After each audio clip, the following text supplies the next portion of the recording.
창세기 47장에서 야곱은 자신이 죽을 날이 가까워지자 요셉을 불러서 애굽 땅이 아닌 조상의 묘지에 장사를 지내달라고 유언을 했습니다. 그는 애굽 땅은 자신이 머물 본향이 아니며 헤브론의 막벨라굴, 그러니까 조상들의 땅으로 돌아가야 함을 전했죠. 이 땅에 살고 있는 우리도 영원한 하나님 나라로 향해야 함을 알 수 있었습니다. 그런 야곱이 오늘 계대를 이어서 이스라엘 민족의 시작을 이루는 시작 지점에 서 있습니다.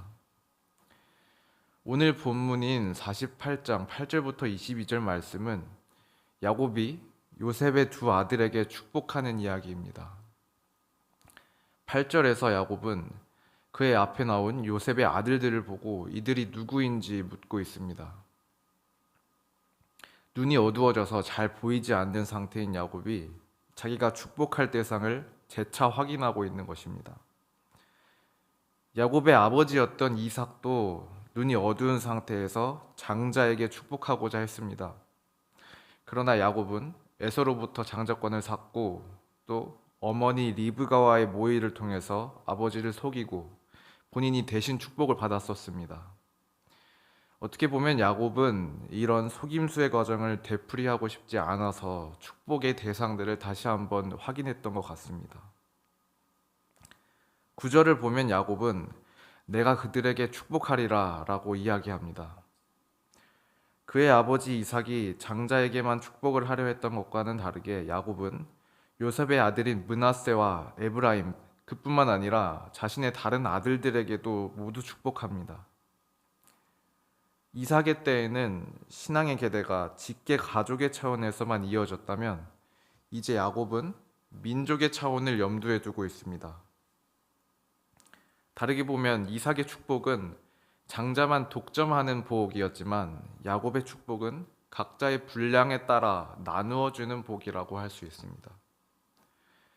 그리고 13절에서 요셉은 자신의 장자인 므낫세가 야곱의 오른손을 향하도록 그리고 차남인 에브라임이 야곱의 왼손을 향하도록 자리하게 했습니다. 당시 히브리인들은 일반적으로 오른손을 권위와 탁월한 능력, 축복과 은혜 등을 상징하는 것으로 여겼습니다. 이런 관습 때문에 요셉이 장자인 므낫세가 오른손의 축복을 받도록 한 거죠. 그러나 14절은 오늘 본문에서 이해하기 어려운 부분입니다. 야곱은 손을 엇바꾸어 얹어서 오른손이 차남에게 왼손이 장남에게 향하도록 합니다. 요셉은 이 모습을 보면서 기뻐하지 아니했고 아버지의 손을 다시 옮기고자 했지만 야곱은 나도 안다 내 아들아 나도 안다 라고 강조하면서 그의 아우가 그보다 큰 자가 되고 그의 자손이 여러 민족을 이루리라 라고 말하고 있습니다. 야곱이 왜 이렇게 선택을 했을까 생각을 해봐야 합니다. 야곱 자신도 차남이었습니다. 그리고 차남임에도 장자의 축복을 받길 원했습니다. 원하는 것에 그치지 않고 행동으로 옮기기까지 했습니다. 그러면 야곱 자신도 차남이었기 때문에 요셉의 차남인 에브라임을 편애했던 것인가? 단순히 자기 고집에 불과했던 것인가? 이걸 한번 확인을 해봐야 합니다. 야곱의 이력을 잘 살펴봐야 되겠죠. 야곱이 어떤 믿음의 삶을 살아왔는가를 봐야 한다는 말입니다. 야곱은 속임수로 장자인 에서의 축복을 탈취했습니다. 축복의 결과는 형으로부터 도망쳐야 하는 운명이었죠. 그리고 외삼촌인 라반의 집에서 야곱은 속이는 자에서 속는 자로 변해 수년간 노동을 하게 됩니다. 그 이후로 야복 강가에서 하나님의 사자를 만나 밤새 씨름을 하면서 축복을 받아내고자 합니다. 그리고 노년에 이르러 오늘 자신의 손자들에게 축복을 내려주는 시간에 이르게 된 것입니다. 야곱이 이렇게 장자의 축복을 탈취한 뒤에 산전수전을 다 겪고 깨닫게 된 것은 축복하는 자가 되는 것이 축복이다라는 사실입니다. 임종을 가까이 하고 있던 야곱은 더 이상 축복을 받기 위해 움켜쥐려는 인물이 아니라 움켜쥔 손을 펴서 자신이 하나님으로부터 받은 은혜를 흘려보내는 성숙한 인물로 변해 있었습니다. 차남인 자신이 빼앗아서 받은 축복은 그가 생각한 것과는 달랐습니다. 당시 축복의 의미는 법적, 정치적, 사회적 선언과도 같은 것이었죠. 그러므로 축복을 받은 야곱은 매우 현실적이고 즉각적인 권력과 부를 상속받을 수 있을 것이라고 생각했을 것입니다. 또 축복은 당시에 실제적인 힘을 갖고 있는 것이었기 때문에 즉각적으로 하나님의 언약의 계승자가 되는 것을 의미했습니다. 그러니까 야곱은 차남 컴플렉스를 극복해서 가문의 절대적인 통치권을 받게 되고 막대한 경제적 부를 상속받을 것이라고 기대했던 것입니다. 그런데 그는 기대와는 달리 갖가진 고생들을 하게 됩니다. 하나님께서 주신 인내와 연단의 시기를 거쳤고 지금 오늘 자리에 앉아 있는 것입니다. 그가 깨닫게 된 것은 사람의 노력으로 더 쟁취하기 위해 애쓰는 것이 하나님의 절대적인 주권 앞에서는 무력하다는 사실입니다. 그리고 장자의 축복을 받아 명목상의 큰 자가 된 그는 다른 이를 섬기는 것이 큰 자의 역할이라는 사실을 깨달았습니다. 그런데 사실 이런 야곱의 생애는 창세기 25장 23절에 이미 예견되어 있었습니다. 여호와께서 그에게 이르시되 두 국민이 네 태중에 있구나. 두 민족이 내 복중으로부터 나누이리라. 이 족속이 저 족속보다 강하겠고 큰 자가 어린 자를 섬기리라 하셨더라. 야곱은 스스로 큰 자가 되기 위해 애썼지만 그는 이미 하나님의 계획 속에서 큰 자였습니다.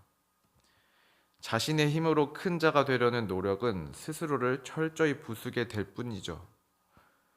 그러나 하나님은 이러한 연단의 과정을 통해서도 사람을 빚어가시는 분이십니다. 야곱이 언약의 계승자가 된 것은 그가 축복을 탈취했기 때문이 아니라 하나님이 먼저 그를 큰 자로 부르셨기 때문입니다. 결국 야곱이 오늘 축복의 자리에서 장자인 므낫세가 아니라 차남인 에브라임에게 오른손의 축복을 한 이유는 모든 것이 하나님의 주권에 달려 있다는 사실을 나타내기 위함입니다. 하나님은 인간의 관습을 넘어서 역사하십니다.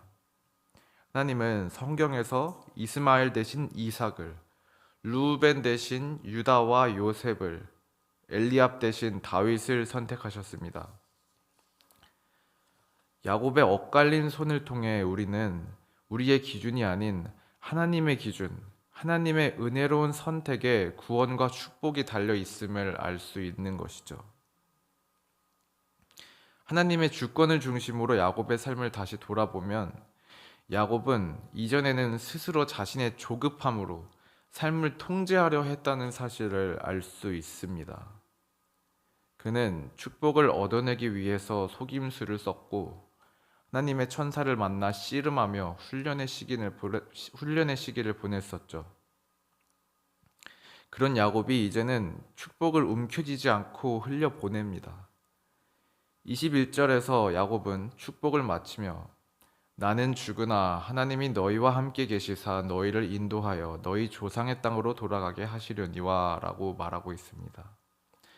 나는 죽으나 하나님이 라는 말은 그동안의 자신의 삶이 하나님께 속한 것이었다는 사실을 고백하는 것이고 이제는 하나님이 그의 자손들과도 함께 계실 것이라는 선언입니다.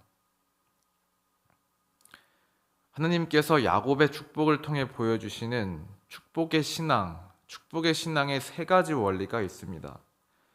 첫 번째, 축복은 은혜와 약속의 기억에서 시작됩니다. 오늘 본문에서 나타난 축복의 기원은 48장 3절에서 4절에 나타납니다. 요셉에게 이르되 이전에 가나안 땅 루스에서 전능하신 하나님이 내게 나타나사 복을 주시며 내게 이르시되 내가 너로 생육하고 번성하게 하여 내게서 많은 백성이 나게 하고 내가 이 땅을 네 후손에게 주어 영원한 소유가 되게 하리라 하셨느니라. 야곱은 가나안 땅에서 하나님이 복을 주시리라 하신 약속을 기억했습니다. 그는 지금 풍요롭고 부귀한 애굽 땅 안에서도 이전에 가나안에서 주신 하나님의 약속을 기억하고 있습니다. 그리고 죽음을 앞둔 순간에 그는 자신의 삶 속에서 항상 함께 하셨던 하나님의 은혜를 기억하고 있습니다. 창세기 48장 15절에서 16절 읽어보겠습니다.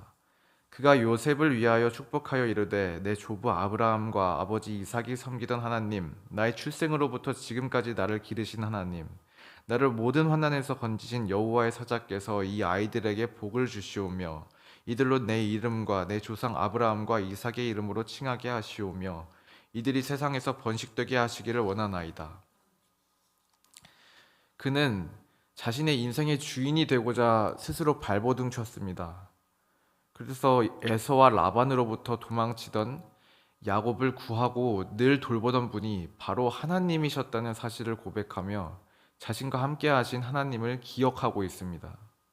그리고 이 기억은 그의 자손을 향한 축복이 되고 있습니다. 기억하는 신앙의 태도로 축복이 이루어진 것입니다.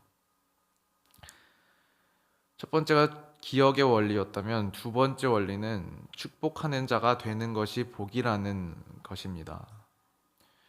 야곱은 축복을 탈취했지만 결국 축복하는 자가 진정 복된 자라는 사실을 깨달았습니다. 하나님이 말씀하신 것처럼 큰 자가 작은 자를 섬기게 되었습니다. 이것이 축복의 원리이자 생명의 원리입니다. 세상은 작은 자가 큰 자를 섬기는 것이 당연하다고 생각합니다. 부와 권력을 축적해서 약한 자를 거느리는 것이 너무도 당연한 것이 현대 사회죠. 가치가 완전히 뒤집어져 버렸기 때문에 이제는 숨만 쉬고 있어도 이 원리에서 벗어날 수가 없습니다. 현대의 시스템에서 그만큼 벗어나기가 힘들다는 말입니다. 그런데 예수님께서는 십자가 위에서 모두에게 구경거리가 됨으로써 진정한 섬김을 몸으로 보여주셨죠. 당시의 종교적, 정치적 분위기라는 상황에 맞서서 자신의 사역을 감당하셨습니다. 예수님의 십자가의 승리는 약육강식의 승리가 아니라 완전한 포기의 승리였습니다. 예수님은 자신의 하나님됨을 완전히 포기함으로써 그를 핍박하는 모든 이들의 폭력을 그대로 감내하셨습니다. 그것이 생명을 살리는 방법이었기 때문입니다. 축복의 세 번째 원리는 축복이 하나님 나라를 향해 있다는 것입니다.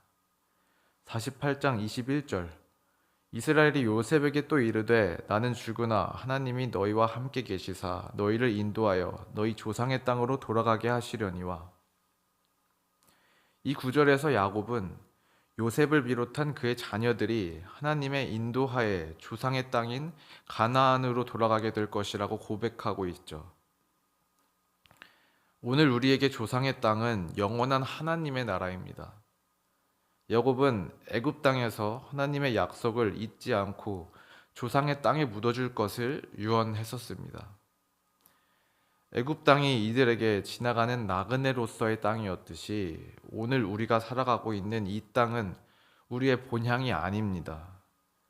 우리는 그러므로 축복의 원리가 살아 숨쉬는 땅인 영원한 하나님 나라를 바라면서 살아야 합니다.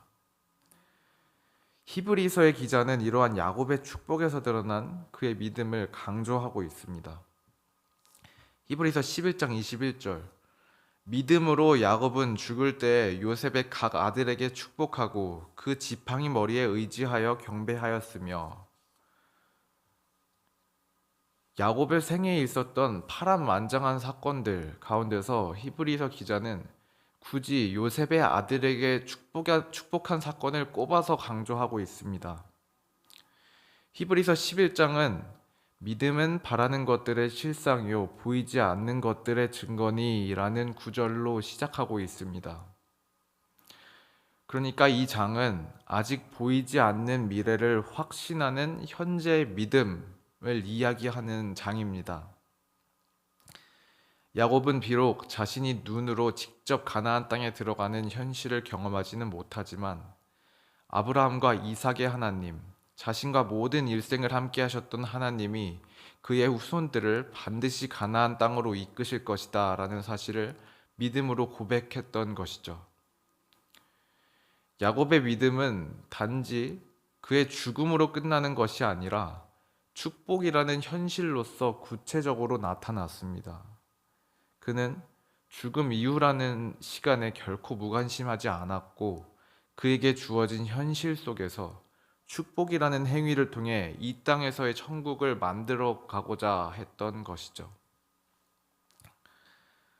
야곱이 인생의 모든 우여곡절을 겪으면서 깨달은 것은 축복하는 자가 곧 축복을 받은 자라는 사실이었습니다. 그는 자신의 모든 삶을 오늘 본문과 창세기 49장을 통해 알 수 있는 것처럼 자손에게 축복을 줌으로써 마무리하고 있습니다. 이 축복은 그의 모든 삶이 전부 하나님의 이끄심 안에 있었다는 고백과도 같습니다. 그가 고백했던 것처럼 나는 죽으나 하나님이 이스라엘 백성들을 이끄십니다.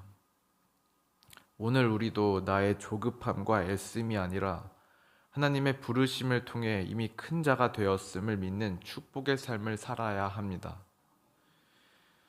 축복하는 삶을 위해 우리와 함께 하시며 복 주고자 하시는 하나님의 약속을 믿고 축복하는 자가 되어서 이 땅에 발을 딛고 살아가지만 영원한 하나님의 나라를 꿈꾸며 또 이루고 나가는 여러분이 되기를 주님의 이름으로 축원합니다.